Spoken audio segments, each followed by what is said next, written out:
Hello there, Qckslvrslash, and today I'm all the way back at Tier 3 in the St. Louis, or in this case, the Igor, because, well, I've got the Halloween camo going, those Tesla coils purring, the paddle wheels slapping, and I'm ready to do some damage.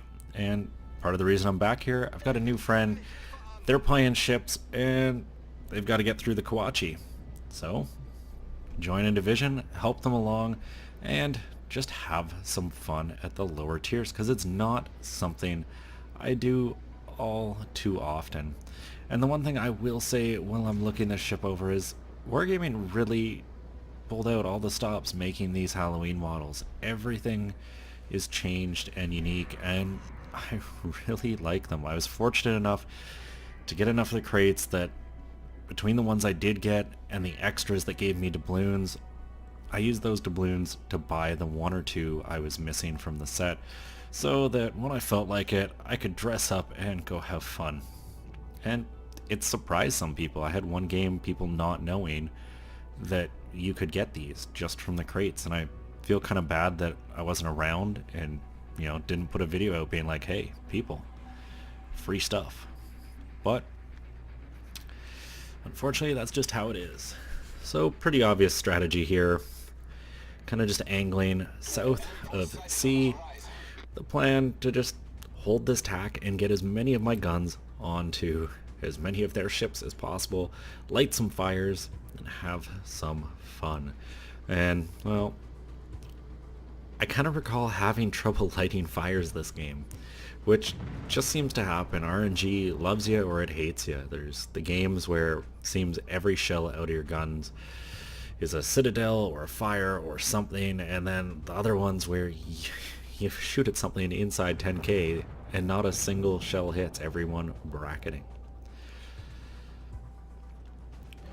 Our destroyers do their job there early. They get into the cap, they take it, and then they're getting out. And I really like that play. It's a definite advantage for us that we had 3 destroyers, 2 here in the south, 1 up north. And unfortunately, the St. Louis has become the kind of first target for our team. He's the furthest thing forward. Everybody's shooting at him. Now, I am being cautious of this pair of battleships off my bow, but at the same time, having someone new to the game, I'm playing aggressive. I don't want them to get run down and killed before they have a chance to really use the guns. And that's something I find when introducing someone to the game, is you really want to do everything you can to keep them alive as long as possible. Because the only way you get good at warships is time. Learning the arcs of the shells, learning the guns, learning the rudder shift, how and where to aim, and that just comes with games played. You can teach a bit of it, but until you put it into practice, like pretty much everything, you're not really gonna understand why. And you can do some of the reading, and one of the big things that, as I light this NASA on fire, I'll point out, because I saw a comment on it, was how late game a ship was on next to no health, they fired HE and hit the superstructure but did no damage. And I'll just use this moment to talk about damage saturation. At these low tiers, because so many ships are firing high explosive, and it can happen at high tiers too, you can actually just take all the damage out of the modules that HE are going to hit. The shells aren't penetrating deep in the ship, and the hit points of the ship are just spread about all the different chunks of the ship. So unless you're getting into some of those deeper parts of the ship, you're not doing damage. And I think the best example I saw of this, I think it was Flamu, put 10 Minotaurs against a Yamato in a training room, no torpedoes, and the Minotaur brought the enemy down to about 1,000 health and then just couldn't do any more damage, and it's because their shells could not go deep enough to hit anything, and every module on kind of the surface of the ship was saturated. It had 0 hit points, so it had nothing to knock off the hit point total. But with that first kill, it means time to switch targets, and this Bellerfron. I can't even pronounce that name. Every single time I try, I mess it up. Which is embarrassing, because I feel like I should know how to say it. But put out the fires, so that really becomes my #1 target. And I did get hit hard there earlier, so I've looped back, and you can see my buddy Savea there kind of playing Vanguard to Turles. And just doing what we can to help them out. Now, personally, one of the big things I'm worried about is this team to the north.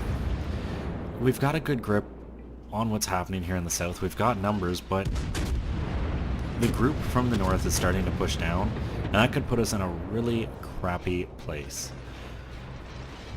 And of course, the shells all miss, so I don't get the kill there, but I'm up to 41,000 damage, and I've got an Qckslvrslash to shoot at, so nothing to complain about.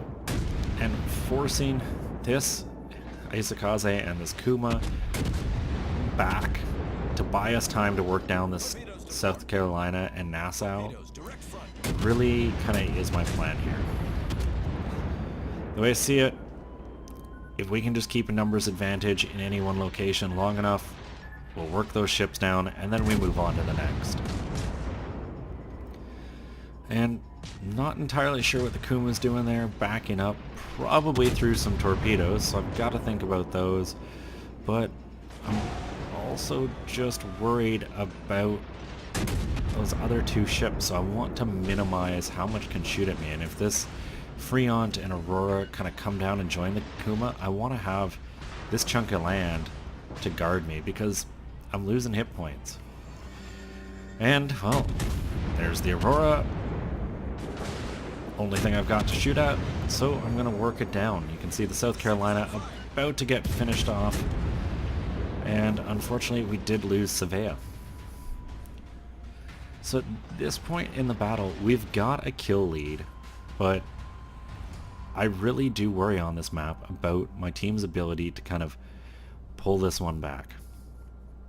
Two battleships and a cruiser up north. That Clemson, if he's smart, can pretty much keep them from ever being able to contest A. What ends up hurting them here is this Aurora kind of rolls out, and I'm gonna take advantage of it. I'm gonna go for the kill, and then I'm gonna go for the Freon, because it is also on super low health. And this is one of those places, if you're ever in this situation on your team, you're down to next to no health, just try to fall back.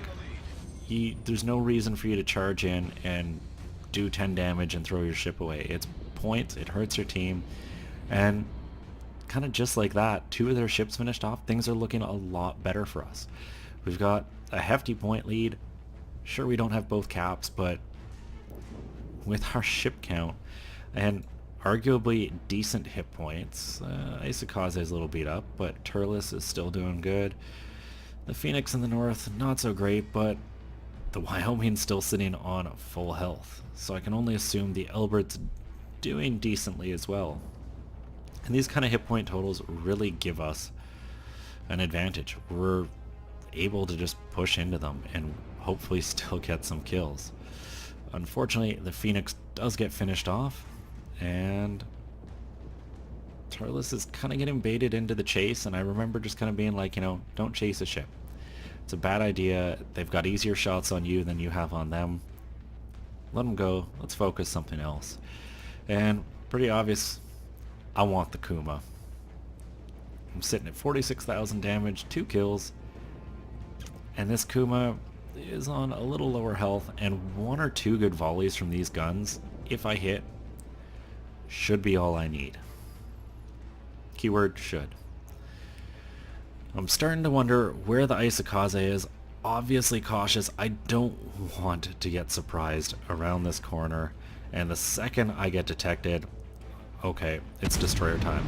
I get that rudder going hard over, full volley, pretty much have the Qckslvrslash's health, light a fire, and I'm gonna start shooting at the Kuma and just start rounding out. just open the distance, make it harder for this Qckslvrslash to hit me than it should be. Another solid volley there, taking out the engines, and one more shell should be all it takes, and there's the entire volley of torpedoes. Easily turn out of the way of them, and it's time to weave back. The Kuma is going in on our Miyogi, which pretty much means it's time to farm some damage. A couple battleships, mid-range at 12 kilometers, the absolute max range of these guns, and I am just gonna pepper them. I asked Turles to kind of push into them with me. They've got hit points. They can take some focus, and it'll let my guns just do some work. See, just looking around, lost another ship there. That Clemson getting the Wyoming, and I kind of question how that happened, but the Wyoming didn't seem to be doing too much, so maybe they were bot or just didn't know what they were doing.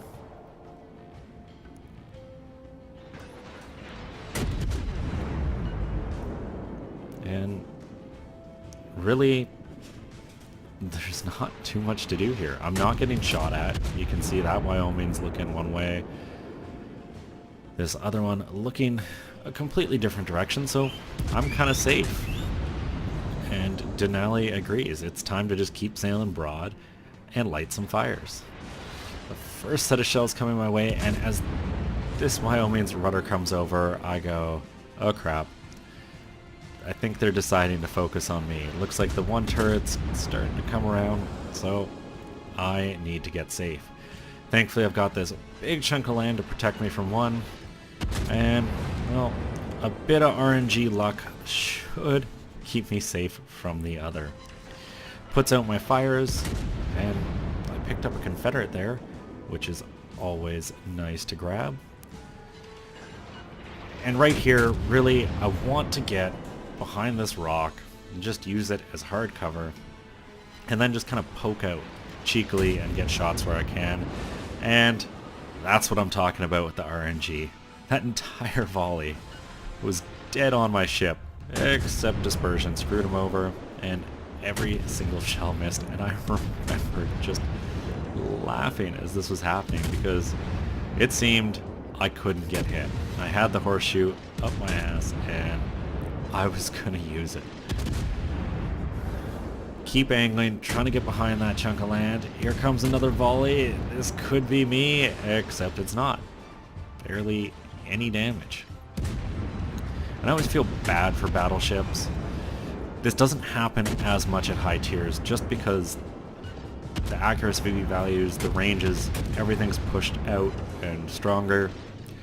You tend to do a little bit better when cruisers get in close, but I'll milk it if I can. Get 2 fires on that YO, that should be them.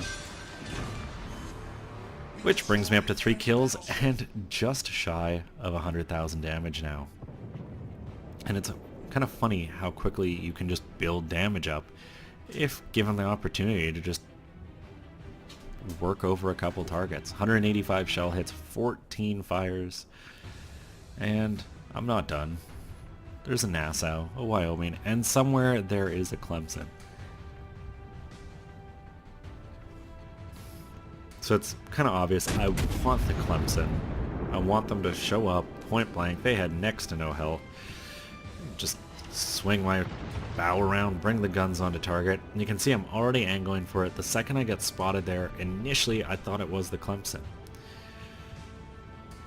And it very well could be. For a second I thought, no, maybe it was that Wyoming farther out. But I'm kind of keeping in mind that there's a destroyer coming for us, and I can guarantee you, based on what that Clemson did with our Wyoming, probably trying to kind of do one of those suicide runs, split the torpedoes out each side on turrets and just knock a battleship in. The enemy team has kind of clawed back in this one, at least point-wise. We still have a ship lead, but those 2 caps, for as long as they held them, it was enough to hurt us.